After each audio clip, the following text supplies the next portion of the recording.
Hello guys, के छ नयाँ नौलो हरियो परियो। अब जापानमा बाइक त किन्ने अनि अब पेट्रोल चाहिँ कसरी हाल्ने त होइन। पेट्रोल हाल्न नआएपछि त फेरि मान्छेको अगाडि त हाँसो नै मचिन्छ नि त। त्यही भएर चाहिँ पेट्रोल कसरी हाल्ने होइन, यो मेरो बाइकमा पेट्रोल हालेर चाहिँ ट्याक्कसँगले होइन म तपाईँहरूलाई चाहिँ ट्याक्क देखाउँदैछु। पेट्रोल पम्पमा चाहिँ अनि आफै जाने आफै हाल्ने टाइपको हुन्छ नि त। अनि त्यही भएर सुरुमा चाहिँ नजान्न सकिन्छ, केही छैन। त्यही पनि बिस्तारै बिस्तारै सबै कुरा जान्दै आइन्छ होइन। यहाँ चाहिँ पुरा पुलिसले भेटेछ, के हो एक्सिडेन्ट भएछ कि के भएछ। पुलिसहरूले पुरा चेकिरहेछ नि, कतिखेर कहाँबाट आउँछ पछाडि थाहै हुन्न। झ्याप्पै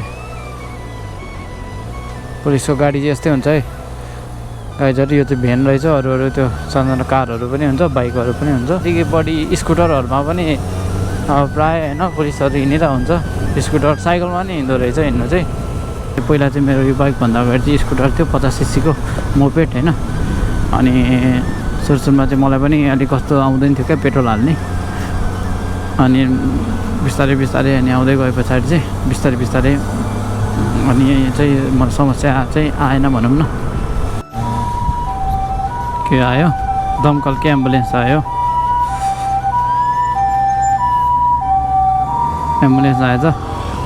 अब यस्तो एम्बुलेन्सहरू होइन, यो एम्बुलेन्स भेहिकल्सहरू चाहिँ आउँदाखेरि चाहिँ अब प्रायः अब भनौँ न बाटो चाहिँ एकदम खुल्ला छोडिदिनुपर्छ क्या। अनि क्या कस्तो बिहान बेलुका चाहिँ यस्तो जाम हुन्छ कि बाटो वाक्कै दिक्कै न्याक्कै प्याक्कै बनाउँछ क्या। यस्तो हुन्छ कि त्यो अब छुट्टीबाट काम गर्नेहरू अब हुन्छ नि, जापानिजहरू भयो, अनि अब काम गर्नेहरू चाहिँ घर फर्किने समय प्लस होइन बिहान चाहिँ अब काममा जाने समय हुन्छ नि त। बिहान बेलुका चाहिँ त्यही भएर यस्तो जाम हुन्छ कि होइन। अनि लास्ट चाहिँ ल्याङ लाग्छ कि। लगाइ म चाहिँ पेट्रोल पम्प आइसकेँ है। यहाँनिर छ पेट्रोल पम्प नजिकै, मेरो रुम नजिकै रहेछ यो चाहिँ। अनि अब पेट्रोल हाल्नु चाहिँ म तपाईँहरूलाई सुरुदेखि नै सिकाइदिन्छु है। अनि अब मेरो पनि अलिकति आधीमा अलिक धेरै छ होइन। म चाहिँ अब पेट्रोल त हाल्नुको लागि चाहिँ अब यो यिनीहरू चाहिँ अब यो डिजल भयो होइन, यो प्रिमियम भयो, यो रेगुलर भयो होइन। यो हाइवोको र रेगुलरमा चाहिँ यो हाइवोकोले चाहिँ इन्जिनलाई अलिक राम्रो गर्छ, राम्रो भन्ने चाहिँ छ। अनि लिटरको चाहिँ 10 रुपियाँ जस्तो 10-12 रुपियाँ त्यस्तै होइन, घटबड चाहिँ धेर थोर हुन्छ होइन। पहिला चाहिँ म हाइवोको नै युज गर्थेँ, अनि अहिले चाहिँ म यो रेगुलर युज गर्छु। अब सबभन्दा सुरुमा चाहिँ तपाईँहरू अब यस्तो हुन्छ है, पेट्रोल पम्प यही भयो होइन।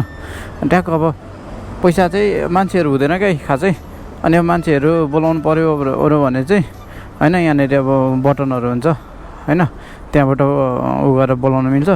अनि सुरुमा चाहिँ अब यहाँनिर हेर्नु है, अब यहाँ गएँ म होइन, केले गर्ने कार्डहरूले हाल्ने कि क्रेडिट कार्डले हाल्ने कि होइन।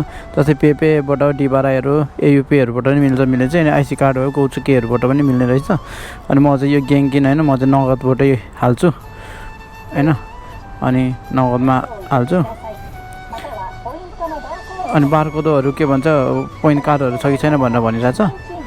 अब के मसँग चाहिँ अहिले केही पनि छैन नि त होइन, बारकोडहरू यताउता केही मैले बोकेको छैन। अनि त्यही भएर ग्याङ्किन नोमीमा गर्छु। ग्याङ्किन चाहिँ अब ग्याङ्किन मात्रै, अब कार्ड छैन मसँग। अनि यहाँनिर थिच्छु होइन। कुपनहरू छ भने नि उ गर भनेर भनिरहेछ होइन, म गर्दिनँ। चुकी गरेँ होइन, चुकी गरेँ। यो मैले भन्दा रेगुलर अनि हाइवेको यो त डिजल यो खाङ्के भएन, हाम्रो मतलब भएन। 166 रुपियाँ भनेको रेगुलरको छ र हाइवेको चाहिँ 177 छ भने 11 रुपियाँ भनौँ न, 11 रुपियाँको फरक छ। म चाहिँ अब यही युज गरिरहेको छु रेगुलर नै अचेल होइन, त्यही भएर रेगुलर युज गर्छु। अब पैसा हाल भन्छ क्या, अब पैसा हाल्ने चाहिँ यता तल छ यहाँनिर ल, पैसा चाहिँ यता तल छ। म चाहिँ 1000 रुपियाँको हालिदिन्छु तेल, कति जान्छ होइन। अब यो चाहिँ अब हामीले पैसा यहाँ छ्याउँछौँ। अब यो चाहिँ यसरी अलिक अगाडि ठेलेपछि चाहिँ तान्छ है, तान्यो। अनि मैले कतिको हालेँ भने 1000 रुपियाँको 6 लिटर आउने रहेछ होइन। अनि यो खाक्रिन बटन थिच्छु होइन। अनि अब यो यता यहाँ सक्यो है काम। अब यता सकिसकेपछि यता आउँछ, अब यहाँ तेल डाइरेक्ट हाल्ने हो क्या।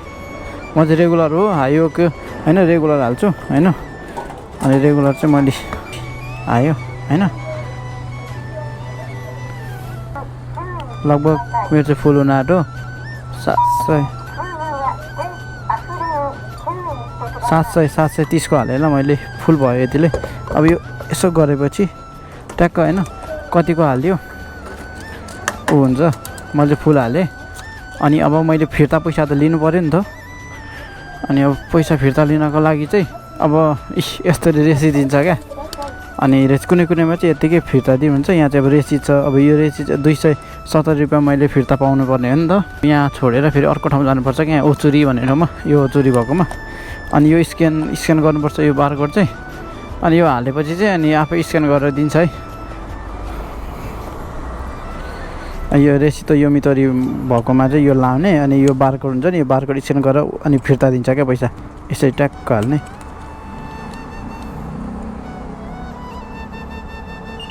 अँ 270 रुपियाँ भयो अनि यताबाट आयो 270 रुपियाँ फिर्ता चाहिँ यसरी हुन्छ है सिस्टमहरू चाहिँ अनि यो रेसिट त चाहिएन नि त मलाई अनि यहाँ यसरी फ्याँकिदिन्छु यसरी सिकाएको पनि हुन्छ यहाँ कता कता फोटो पनि हुन्छ हेर्दा हुन्छ आएन भने मान्छेहरू हुन्छ नि त यतै परतिर मान्छेहरू हुन्छ मान्छेले उ गर्न पनि भयो बोला पनि भयो अनि गाइजहरू यस्तै कुनै कुनैमा चाहिँ अब सजिलै हुन्छ पेट्रोल हाल्ने ठाउँमै पैसा हाल्यो अनि ती फिर्ता दिने हुन्छ अब कुनै कुनैमा चाहिँ यस्तै हुन्छ क्या यो फिर्ता मलाई 270 रुपियाँ चाहिँ मैले त्यहाँबाट लिएर आएँ अनि त्यही भएर चाहिँ आज यो छोटो मिठो भिडियो चाहिँ मैले पेट्रोल हालेको वाला मात्रै यसो बनाएँ होइन अब पछि अरू यसो भिडियोहरू टक्कसँगले म हाल्छु ल है त गाइजहरू अब के भन्छ पेट्रोल हाल्नु चाहिँ यसरी नै हालिन्छ जापानमा अब कतिपय ठाउँमा अब मान्छेहरू हुन्न होइन अनि मान्छेहरू हुन्न अनि आफैले हाल्नुपर्छ कति ठाउँमा चाहिँ मान्छे पनि हुन्छ राखिदिएको तर प्रायःमा चाहिँ होइन अब